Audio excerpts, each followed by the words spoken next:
N'empêche que c'est dingue à quel point je sens la différence quand j'ai retrouvé mon petit quotidien et mon petit train-train. J'ai l'impression d'être redevenu moi-même. En plus, il fait beau.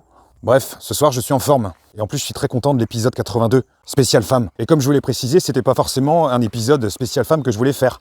C'était un épisode avec plusieurs autistes qui parlent de leur autisme. Et c'est vrai que ça faisait plusieurs semaines que j'avais lancé ce projet-là. Et j'étais super content d'avoir reçu des réponses positives. Mais je crois que j'avais mis la barre un peu haut et je m'étais retrouvé un petit peu dépassé, sans savoir comment proposer un montage qui puisse être cohérent, sans forcément censurer, couper les parties qui m'intéressaient moins ou qui se justifiaient moins dans l'ensemble, de manière à pas brusquer les gens, parce qu'il fallait quand même valoriser la démarche, c'est pas facile de se montrer. Et je vous cache pas que depuis quelques temps, vis-à-vis de mes vidéos, j'avais cette espèce de poids, le fait de m'être engagé vis-à-vis de certaines personnes en lançant un projet, en les motivant, et sans forcément qu'il y ait de retour derrière. Du coup, je suis ravi d'avoir pu leur faire cette surprise-là, d'avoir montré aux participants que j'étais fiable, que j'allais au bout de ce que je dis. Ça m'arrive des fois d'avoir une espèce de poids qui plane au-dessus de moi, une espèce de truc qui me met en déséquilibre. Je déteste ne pas être fiable. Donc j'ai fini par pouvoir la faire, cette vidéo. Et pour le coup, j'ai décidé de rien censurer, j'ai tout mis. J'ai dû couper 2-3 trucs, mais que dalle. Parce que je trouvais que c'était plus pertinent d'avoir l'ensemble d'un témoignage. C'est beaucoup plus authentique. Sans stratégie de montage qui parfois vont rythmer et manipuler un petit peu le truc. Le seul truc qui me chatouille en ce moment, c'est que comme c'était pas forcément une vidéo spéciale femme que je voulais faire, mais plutôt une vidéo de témoignage de différents adultes autistes, j'ai dû laisser de côté les petites capsules que certains hommes m'ont envoyées. Mais c'est pas grave. T'es sûr que c'est pas grave? Ah, te revoilà toi. Vous vous rappelez, c'est ma petite voix de l'épisode 79. Elle arrête pas de me coller au basque. Oui Fabrice, et je compte bien venir te voir beaucoup plus régulièrement. Ouais, calme tes ardeurs, c'est pas toi qui as le premier rôle. À ce propos, je voudrais bien un épisode spécial sur moi. Non, je crois pas. Si, tu vas le faire, et ça s'appellera Ma voix intérieure. Ouais, on verra, on fera ça. Je serai toi, je t'engagerai pas si t'es pas sûr de toi. Dis ça, mais c'est pas cool pour les mecs qui t'ont envoyé des petites vidéos. Non, mais ils ont très bien compris. Oh tu sais, on n'est jamais trop sûr de ce que les gens ressentent, hein. Non, mais arrête de m'embrouiller là, tu m'énerves. Non, mais si je te dis ça, c'est que t'es pas parfait. Ça t'arrive aussi d'oublier. Ça t'arrive parfois de commettre des erreurs. Non, mais c'est bon, tu me fais quoi là? Je te dis juste de pas trop prendre la confiance parce que tu l'avais oublié, Séverine. Séverine. Pour que vous compreniez un petit peu ce qui s'est passé, c'est que ce matin, j'ai diffusé à titre privé la vidéo numéro 82, de manière à ce que les personnes concernées puissent avoir la primauté et peut-être m'exprimer leur avis. Et une des participantes m'a dit, à juste titre, « Cool, elle est sympa la vidéo, mais c'est dommage que j'apparaisse pas. » What? Bah ouais, j'étais quand même dans les premières à te répondre. Opération vérification. Oh putain, j'ai zappé Séverine. Là pour le coup, j'ai senti un grand malaise. Moi qui essaye de faire hyper attention aux détails, j'ai omis un détail de taille. J'avais complètement oublié quelqu'un. D'autant plus la première personne qui avait réagi à mon appel. J'ai senti le monde qui a commencé à se dérober sous mes pieds. Pour le coup, je l'avais pas prévu. Je me suis senti hyper mal. C'est à partir de là qu'elle est revenue. Coucou. J'ai préparé le matériel.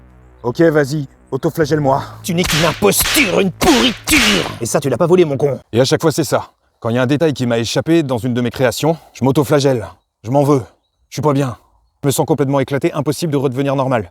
Et après, je rumine, ça me prend la tête. Le fait d'avoir oublié Séverine, du coup, ça m'a foutu mal. Et je me suis débrouillé pour rectifier le tir hyper rapidement. J'ai refait le montage en intégrant sa partie. Je l'ai tenu régulièrement informé de l'évolution de l'enregistrement et de la publication de la nouvelle vidéo. Et j'en ai profité pour faire une petite correction sur l'orthographe du prénom d'une des participantes. Un petit détail. En fait, j'ai vécu une espèce d'ascenseur émotionnel ce matin. À la fois, j'étais content de pouvoir poster cette vidéo, et en une fraction de seconde, je suis tombé au plus bas quand j'ai appris que j'avais fait une erreur. Et en termes de proportion, je dirais qu'il y avait 20% empathique par rapport à ce qu'a pu ressentir la personne de ne pas être sur la vidéo, et 80% perfectionniste. Donc si je suis honnête avec moi-même, je dirais que je culpabilisais beaucoup plus par rapport à moi que par rapport à la personne. Mais j'avais bien conscience de ce qu'elle pouvait ressentir sur le moment. C'était complètement légitime et compréhensible. Et je sais que j'aurais pas pu agir différemment. Oh, c'est pas grave, on s'en fout, ça arrive, les erreurs. Non, c'est pas possible, j'aurais pas pu relativiser.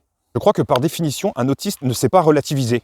C'est tout ou rien. Et t'inquiète, compte sur moi, je serai toujours là pour te culpabiliser. Non mais ces trucs-là, ça me bouffe. Parce que si par exemple on me demande de réaliser un projet, je serais incapable de rendre une merde. Ça veut pas dire que ce que je fais est génial. Ça veut juste dire que si moi j'estime que c'est médiocre par rapport à moi-même, je serais incapable de l'assumer. C'est très perturbant parce que parfois les gens estiment que ce que je fais, c'est très convenable pour eux. Non, c'est pas bon. Et parfois ils me le disent. Non mais t'inquiète Fabrice, c'est parfait ce que t'as fait.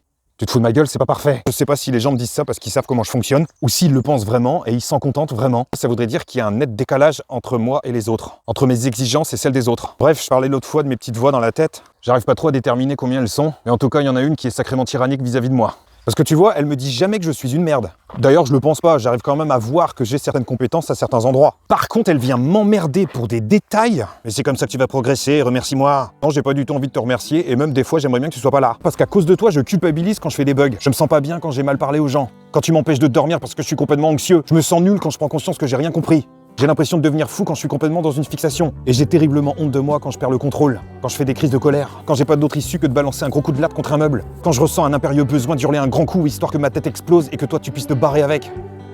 Ça va, t'as fini? Non, j'ai pas fini, parce que des fois ça me saoule vraiment d'avoir pris perpète. J'ai absolument pas choisi de vivre en coloc avec toi. Et la plus élémentaire des politesses, ce serait peut-être de me dire un jour quel est ton nom. Mon nom?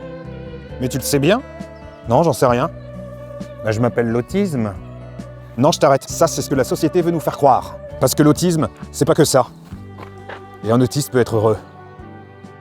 Je te dis juste de pas trop prendre la confiance parce que tu l'avais oublié, Séverine.